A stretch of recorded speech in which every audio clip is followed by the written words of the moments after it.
Donc, effectivement, quand on a un cheval chez soi, assez vite, on rencontre le problème de la plaie. Donc, l'objectif d'aujourd'hui va être un petit peu de connaître l'évolution d'une plaie pour savoir quand on se trouve face à une plaie, éventuellement de quand elle date et ce qu'on peut faire, parce que selon la période d'évolution de la plaie, on ne va pas agir pareil. Et puis également, quand est-ce qu'il faut appeler le vétérinaire ou quand est-ce qu'on peut se débrouiller tout seul, sachant que la nature est quand même plutôt bien faite. Et quand vous vous débrouillez tout seul, bah, les premiers soins à faire sur ces plaies. Alors, les étapes de l'évolution d'une plaie. Donc, il y a trois grandes étapes. La première étape, c'est une phase de détertion.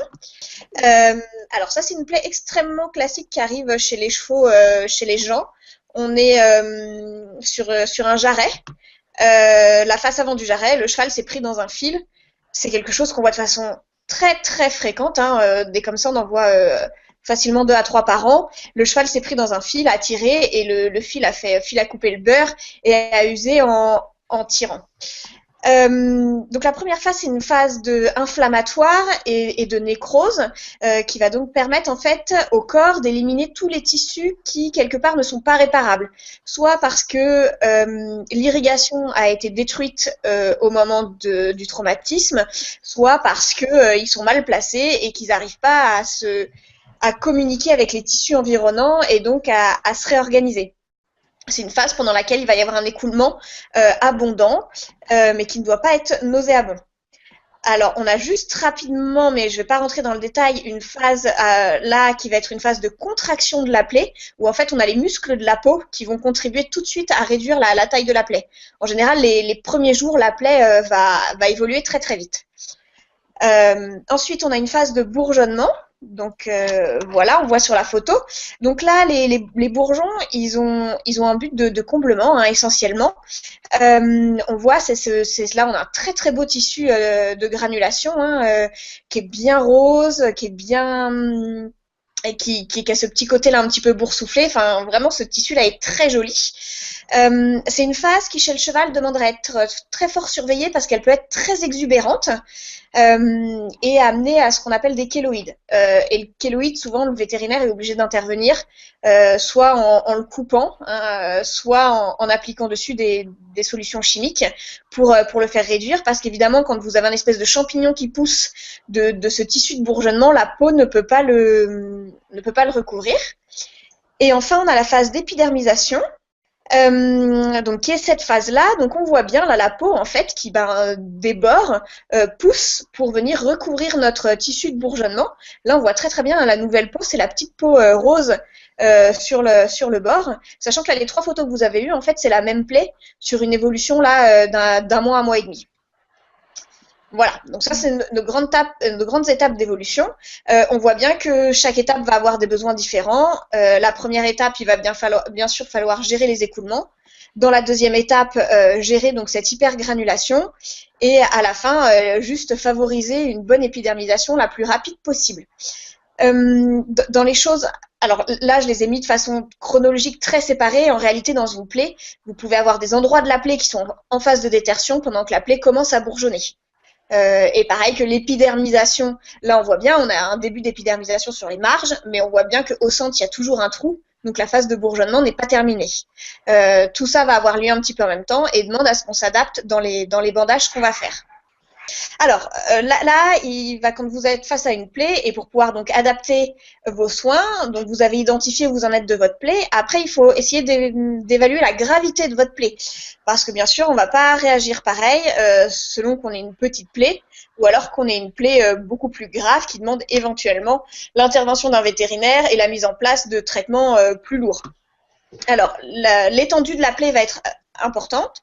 La profondeur de la plaie va être importante parce qu'elle va conditionner les tissus lésés. Et la localisation de la plaie va être importante parce que comme la profondeur, elle conditionne les tissus lésés. Et selon les tissus qui vont être abîmés en face, on ne va pas du tout réagir de la même façon. Hein. C'est vraiment un élément qui conditionne très fortement votre réaction. Alors, donc comme je le disais, voilà, ça dépend de l'endroit et de la localisation, ce qui fait qu'on peut avoir des plaies qui sont très impressionnantes mais qui sont pas graves, alors que des toutes petites plaies peuvent être gravissimes. La première chose qui est touchée pendant une plaie, c'est la peau. La peau, c'est pas très grave, ça cicatrise toujours ou presque toujours, Et même si on intervient un petit peu tard, dans la grande majorité des cas, la nature est bien faite et ça va cicatriser tout seul. Je mets évidemment des guillemets parce qu'on a tous des cas de plaies atones, on a tous des cas de plaies qui ont un petit peu dégénéré. Mais dans l'idée, voilà, la peau, ça se passe plutôt bien, c'est plutôt pas très grave. Ensuite, on a des vaisseaux sanguins qui sont tout le long du corps. Et chez le cheval, on a des vaisseaux qui sont importants et qui sont juste sous la peau, notamment quand on a des plaies de pâturon. Ça saigne énormément une plaie de pâturon. Et là, on va avoir une réaction un petit peu différente si c'est une veine ou si c'est une artère. La veine, ça va être un saignement en nappe. L'artère, ça va être un saignement très puissant.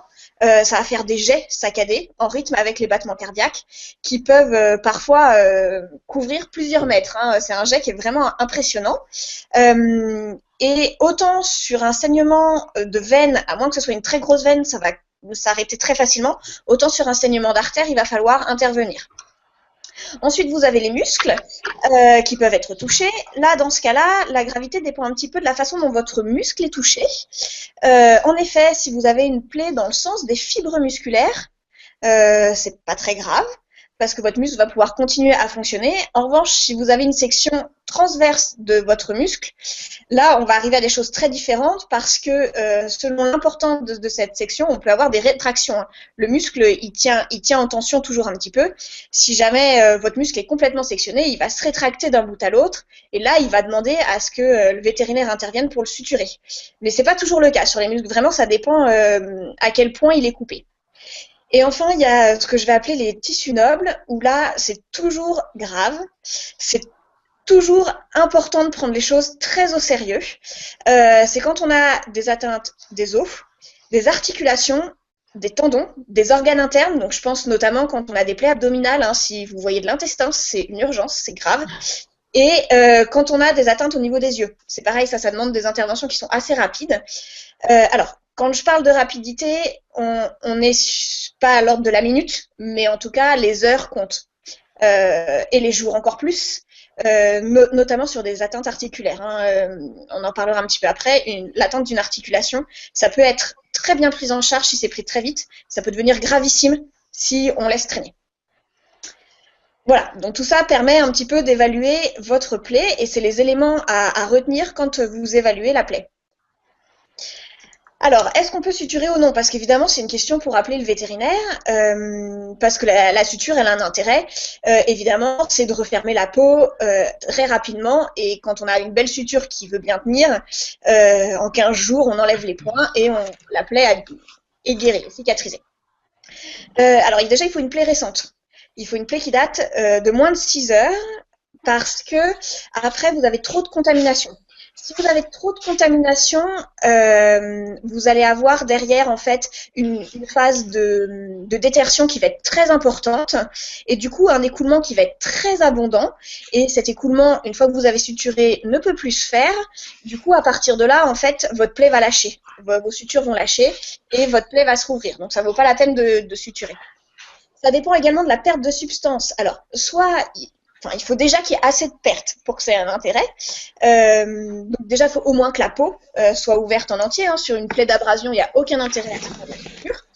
Et à l'inverse, il ne faut pas qu'il manque une trop grosse portion de peau, parce qu'après, quand vous allez vouloir rapprocher vos bords, vous allez mettre énormément de tension sur votre plaie, et vous risquez à ce moment-là que les points lâchent aussi, qu'on ait une déhiscence de plaie, et on revient à zéro. Ensuite, ça dépend un petit peu également de la netteté des bords. Plus vous allez avoir une belle plaie bien nette, plus ça donne envie de suturer parce qu'on va être rapidement débarrassé et la cicatrisation va être très rapide. Quand vous avez des plaies style morsure de chien, la suture est à discuter. Alors déjà parce que vous avez une contamination qui est très importante et ensuite en général vous avez des bords déchiquetés. Donc pour faire des jolis bords pour que la suture tienne, c'est pas toujours évident. Après, tout ça, ce sont des grands critères. Ça dépend aussi un petit peu. De temps en temps, on va faire des sutures en sachant qu'elles vont pas tenir, ou en tout cas pas tout le temps au niveau cutané, mais parce qu'elles vont protéger. Par exemple, quand on a des plaies osseuses, on a quand même tendance à essayer presque, enfin, systématiquement, en tout cas, de rapprocher la peau pour protéger les tissus nobles qui sont en dessous. Et enfin, ça va dépendre du caractère du cheval. Parce que pour qu'une suture soit bien faite, il faut que ça bouge pas trop. Et ça, alors bien sûr, on peut tranquilliser. Bien sûr, on fait des locales, parce que ça fait mal de suturer, hein, globalement. Mais il est évident que sur la plaide postérieure d'un 2 ans, on va pas forcément avoir la même, d'un 2 ans qui a jamais joué à l'école, on n'aura pas tout à fait la même stratégie que sur une suture sur un cheval de 12 ans à l'épaule, par exemple, où ça va être très très facile de suturer, d'enlever les points, etc. Sachant qu'on peut aussi décider sur des chevaux à caractère compliqué, c'est des choses à discuter. On peut aussi décider de suturer parce qu'on sait que les soins vont être très très compliqués à faire, alors qu'on fait une suture avec du fil résorbable et qu'avec un peu de chance, avec de la douche de loin, on va s'en sortir en faisant une suture. Tout ça, c'est à prendre en compte et à discuter, c'est un peu du cas par cas. Et ça dépend aussi de la capacité du propriétaire à intervenir auprès de son cheval. Donc quand appeler le vétérinaire, bah évidemment quand il peut y avoir une suture. Quand on a des saignements qui sont abondants, alors encore une fois, pour une veine, en général, ça va s'arrêter tout seul. Sur une artère où il y a une grosse perte de sang, souvent il faut qu'on intervienne et parfois même il faut en fait qu'on fasse un nœud sur l'artère, hein, qu'on la ligature pour que ça s'arrête. Également, sur une plaie, alors ça c'est, jusque-là on a un petit peu parlé des plaies aiguës, sur une plaie qui dure depuis plusieurs jours, si vous avez des œdèmes importants, si vous avez de la chaleur qui se développe, si vous avez des écoulements nauséabonds, et si la plaie devient très douloureuse. Dans ces cas-là, tout ça c'est des signes d'infection de plaie. Vous avez intérêt à appeler le vétérinaire parce que selon les cas, il va peut-être falloir mettre le cheval sous antibiotiques. Également, une chose importante, c'est les boiteries. Alors, quand la plaie vient d'arriver, que le cheval boite parce que ça fait mal, c'est quelque chose de tout à fait normal. En revanche, une boiterie qui irait en se dégradant de jour en jour, ça n'est plus du tout normal. La plaie vraiment, une boiterie doit aller en s'améliorant et doit aller en s'améliorant rapidement sur une plaie. Si jamais la boiterie se dégrade, il faut au moins appeler votre vétérinaire parce que vous avez peut-être une atteinte articulaire, par exemple. Et ça, c'est important. De la même façon que normalement, alors vous avez des chevaux qui sont très doudouilles, mais si vous avez un cheval qui est en suppression d'appui, cette suppression d'appui ne doit pas durer. Si elle dure plus de quelques heures, appelez votre vétérinaire, c'est pas normal. C'est qu'il y a une structure noble qui est atteinte. Assez vite, hein. Encore une fois, je mets des guillemets parce que on va toujours me citer le cas du cheval qui posait plus alors qu'il y avait 3 fois rien. Mais vraiment, dans l'idée, voilà, ça doit aller en s'améliorant très rapidement, les boiteries sur une plaie. Si ce n'est pas le cas, et surtout si ça se dégrade, il faut appeler le vétérinaire. Et ensuite, la localisation. Quand on est sur des plaies, par exemple, face à l'épaule, aux muscles, en tout cas de l'omoplate, etc., on est rarement sur des choses graves parce qu'en dessous, il n'y a pas grand-chose de, entre guillemets, noble, hein, on est sur du muscle. En revanche, quand vous êtes face à une plaie qui est face à une articulation, n'hésitez pas à demander un avis parce que, encore une fois, on est sur des plaies où il faut réagir très vite et où les conséquences peuvent être dramatiques.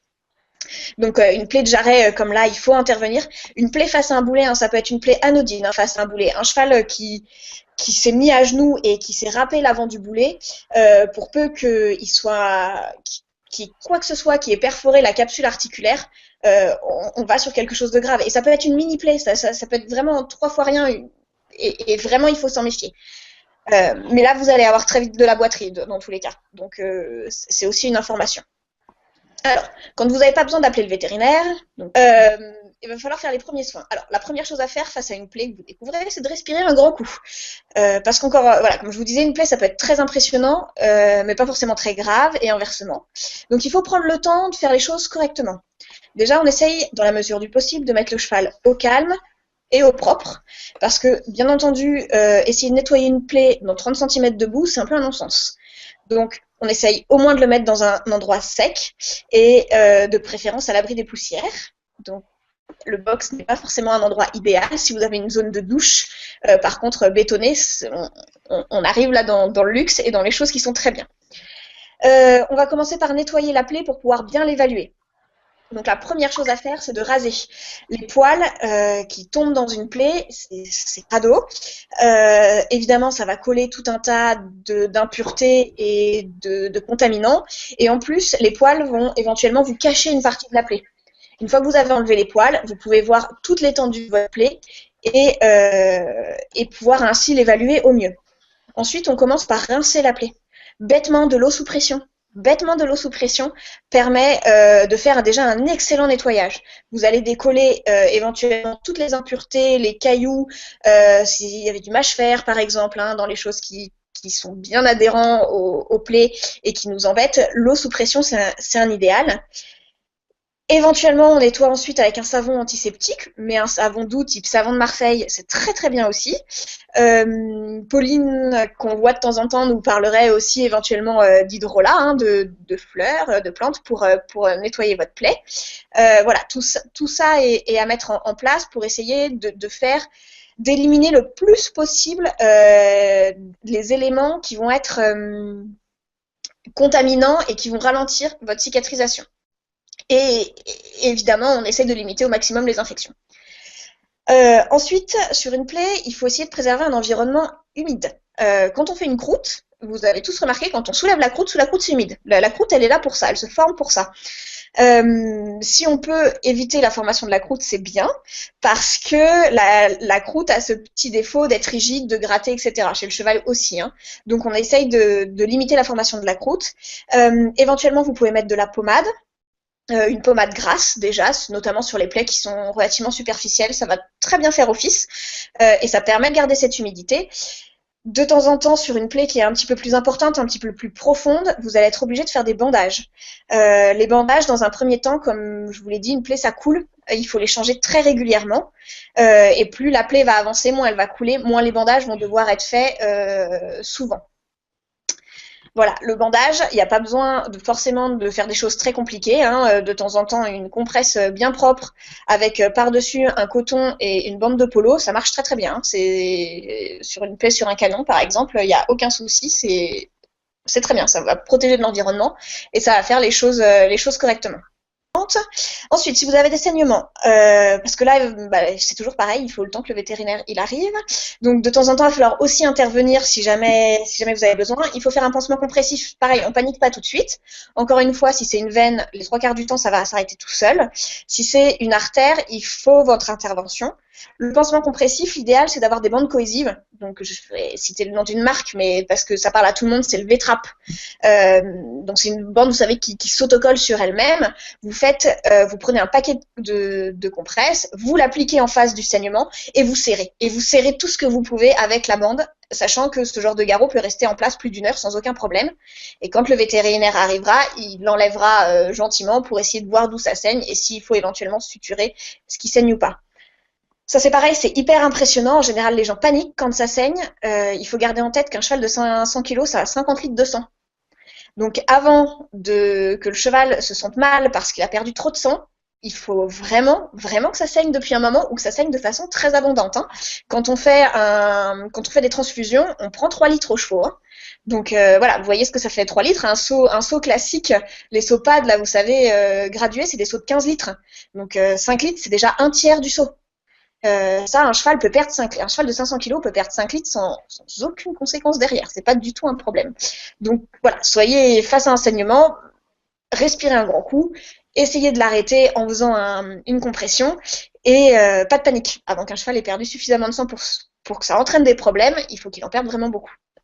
Donc en conclusion, voilà, donc l'évaluation d'une plaie, elle est multifactorielle, selon l'endroit où elle se trouve, les tissus qui vont être lésés et la date également de votre plaie.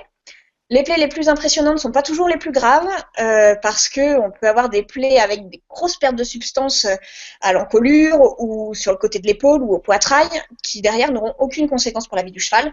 Encore une fois, une toute petite plaie en face d'une fontaine de jarret ou d'un boulet, ça peut être dramatique. Et dans ces cas-là, la précocité de la prise en charge est vraiment primordiale. Donc, si vous avez un doute, n'hésitez pas à appeler votre vétérinaire. Sachant que maintenant, avec les smartphones, en plus, c'est très facile d'envoyer une photo. Donc, si vous avez un doute, faites des photos, envoyez-les et demandez un avis. Je pense que pour aller juste frotter un petit peu, nettoyer avec de la bétadine savon, ça ne va pas intéresser beaucoup de vétos. Voilà, donc n'hésitez pas à demander un avis parce que, encore une fois, intervenir sur une plaie articulaire quand elle a 1 heure, on a de très bonnes chances derrière que ça se passe bien, même s'il faut partir en chirurgie, même s'il faut plâtrer le cheval. Voilà, il y a toutes les chances que ça se passe très bien. Si jamais on a déjà une infection qui se développe au niveau de l'articulation avec une destruction des cartilages, les cartilages, ça ne cicatrise pas. On ne revient pas en arrière. Donc là-dessus, vous allez avoir de l'arthrose et éventuellement, derrière, une infirmité de votre cheval à vie. Voilà, donc ça, c'est vraiment quelque chose d'important. En cas de doute, vraiment, appelez-nous.